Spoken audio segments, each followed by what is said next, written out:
इस वीडियो में class 9th का हिंदी बुक गोधूली भाग 1, ठीक है। और इसका तीसरा अध्याय नाम है ग्राम गीत का मर्म और लेखक हैं लक्ष्मी नारायण सुधांशु, ठीक है।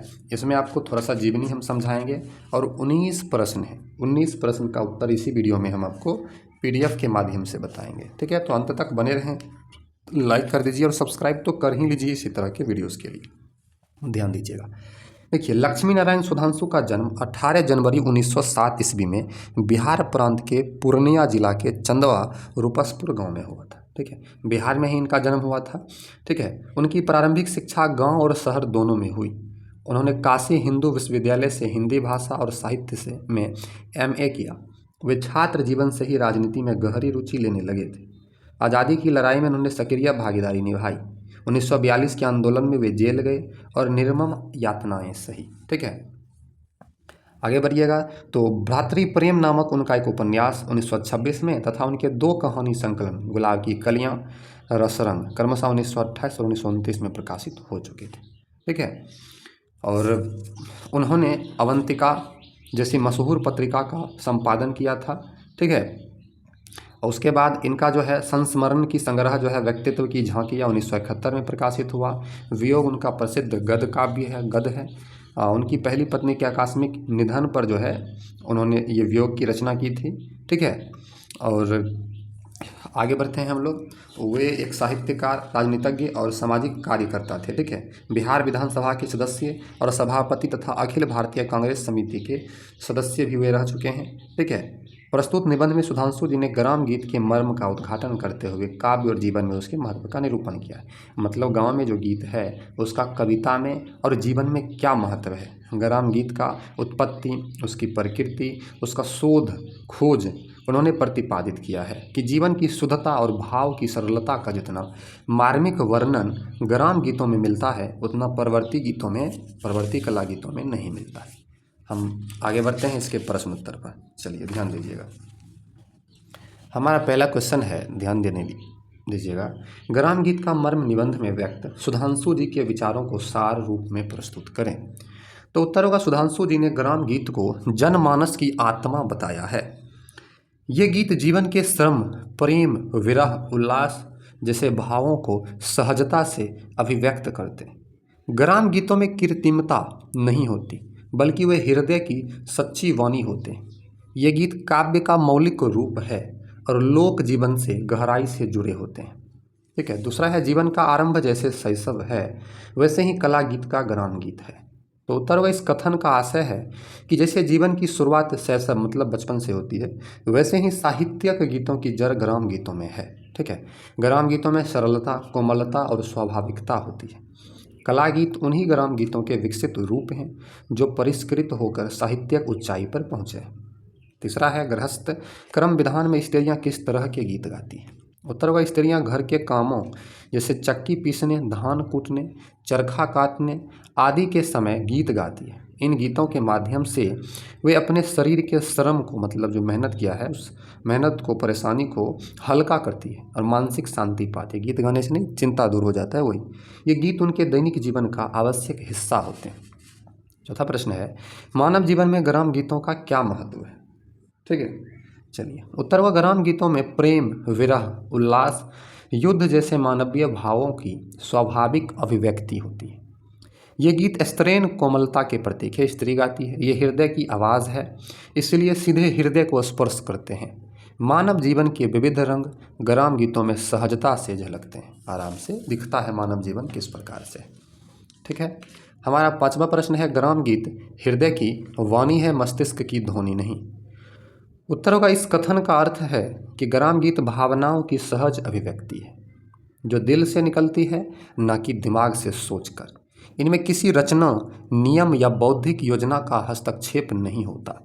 ये गीत भावुकता, संवेदना और लोक जीवन की सरलता से उपजे होते हैं, ठीक है। 6 नंबर में है, ग्राम गीत की प्रकृति क्या है। तो उत्तर का, ग्राम गीत की प्रकृति मूलतः स्त्रैण है। इनमें कोमलता, सहजता और भावुकता झलकती है। पुरुषत्व की कठोरता इन गीतों में नहीं पाई जाती। ग्राम गीतों की रचना बिना किसी बौद्धिक योजना के हृदय की गहराइयों से स्वतः स्फूर्त होती है। 7 नंबर है कला गीत और ग्राम गीत में क्या अंतर है। उत्तर होगा ग्राम गीत सरल, कोमल और स्वाभाविक होते हैं, जबकि कला गीत परिष्कृत, सुसंयोजित और संस्कृत होते हैं। ग्राम गीतों में भावुकता प्रधान होती है, भावना होती है, वहीं कला गीतों में कलात्मकता पर जोर होता है। ग्राम गीतों में लोक जीवन झलकता है, जबकि कला गीत साहित्यिक नियमों के अनुसार रचे जाते हैं। ठीक है। 8 नंबर है ग्राम गीत का ही विकास कला गीत में हुआ है, इस विकास प्रक्रिया को स्पष्ट करें। उत्तर होगा ग्राम गीत भावों की स्वाभाविकता अभिव्यक्ति से आरंभ हुए, समय के साथ इनका परिष्कार हुआ और ये कला गीत के रूप में विकसित हो गए। कला गीतों में ग्राम गीतों की मूल भावना तो बनी रही, पर उसमें साहित्यिक रचनात्मकता और शिल्प जुड़ गया। 9 नंबर है ग्राम गीतों में प्रेम दशा की क्या स्थिति है। उत्तर होगा ग्राम गीतों में प्रेम और विरह की दशाएं अत्यंत मार्मिक रूप में प्रकट होती है। इनमें प्रिय के वियोग की पीड़ा को पशु पक्षियों पेड़ पौधों से संवाद के रूप में व्यक्त किया जाता है। ये गीत प्रेम को जीवन और प्रकृति से जोड़कर देखते हैं ग्राम गीत। 10 नंबर है प्रेम या विरह में समस्त प्रकृति के साथ जीवन की समरूपता देखी जाती है, आशय स्पष्ट करें। उत्तर होगा प्रेम या विरह की स्थिति में व्यक्ति प्रकृति के कण कण से अपना जुड़ाव महसूस करता है। वह पशु पक्षियों वृक्षों नदियों से अपने प्रिय की बात करता है। यह जुड़ाव क्रोध शोक या अन्य भावों में नहीं होता, इसलिए प्रेम की अनुभूति सबसे व्यापक मानी गई है। ठीक है। 11 नंबर है ग्राम गीतों में मानव जीवन के किन प्राथमिक चित्रों के दर्शन होते हैं। उत्तर होगा ग्राम गीतों में मानव जीवन की लालसा वासना प्रेम घृणा उल्लास विषाद आदि भावों के चित्र मिलते हैं। इनमें व्यक्ति समाज की मान्यताओं के भीतर रहकर अपनी हृदयगत भावनाओं को व्यक्त करता है। ये गीत कृत्रिमता से मुक्त होते हैं और मानव स्वभाव की सच्ची झलक प्रस्तुत करते हैं ग्राम गीत। ठीक है। आगे बढ़ते हैं हम लोग 12 नंबर के प्रश्न पर ध्यान दीजिएगा। गीत का उपयोग जीवन के महत्वपूर्ण समाधान के अतिरिक्त साधारण मनोरंजन भी है। निबंधकार ने ऐसा क्यों कहा है। उत्तर होगा क्योंकि स्त्रियां चक्की पीसते धान कूटते या चरखा काटते समय थकान मिटाने और मन को हल्का करने के लिए गीत गाती है। ये गीत उनका मनोरंजन भी करते हैं और भावनात्मक संतुलन बनाए रखते हैं। अतः गीत जीवन की समस्याओं के साथ साथ मनोरंजन का भी साधन है। 14 नंबर है विशिष्ट वर्ग के नायक को लेकर जो काव्य रचना होती थी वह जन हृदय में क्यों प्रभाव डालती थी।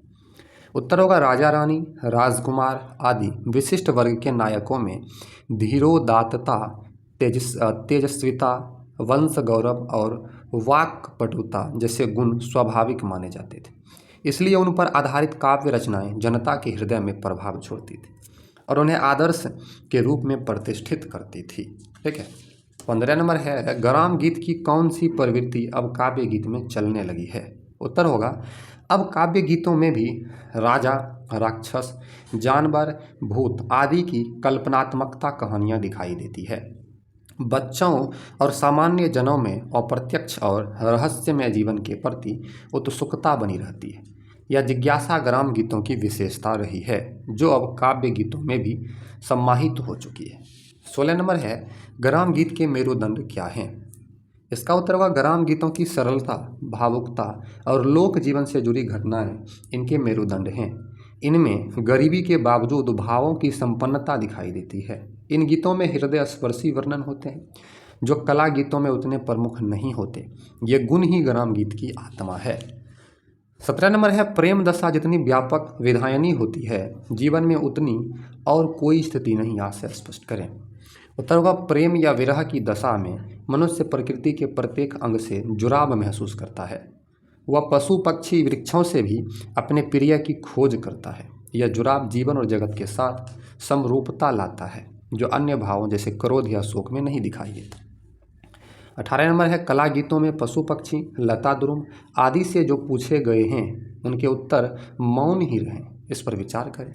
उत्तर होगा लेखक का कथन सत्य है। कला गीतों में पशु पक्षियों से संवाद प्रतीकात्मकता होता है, जबकि ग्राम गीतों में ये जीव भी सक्रिय प्रतीत होते हैं। जैसे आदि कवि वाल्मीकि की रचना में राम पशु पक्षियों से सीता का पता पूछते हैं। ग्राम गीतों में यह संवाद अधिक जीवंत और मार्मिक होता है। 19 नंबर है ग्राम गीत का मर्म। निबंध के शीर्षक में लेखक ने मर्म शब्द का प्रयोग क्यों किया है? तो उत्तर होगा लेखक ने ग्राम गीतों की आत्मा, उनके गूढ़ और गहरे भावों को प्रकट करने के लिए मर्म शब्द का प्रयोग किया। उन्होंने बताया है कि ग्राम गीतों में जीवन की सादगी, प्रेम, पीड़ा और भावनाओं की सहज अभिव्यक्ति होती है, जो कला गीतों की अपेक्षा अधिक प्रभावशाली होती है। तो हमने इसमें 19 का 19 प्रश्न का उत्तर बताया, जीवनी समझाया। तो वीडियो अच्छी लगी तो आप लोग वीडियो को लाइक करके हमारे इस यूट्यूब चैनल को सब्सक्राइब कर लीजिए, ठीक है। अगले वीडियो में हम इसका चौथा अध्याय लाल पौन की बेगम जानेंगे। Thank you.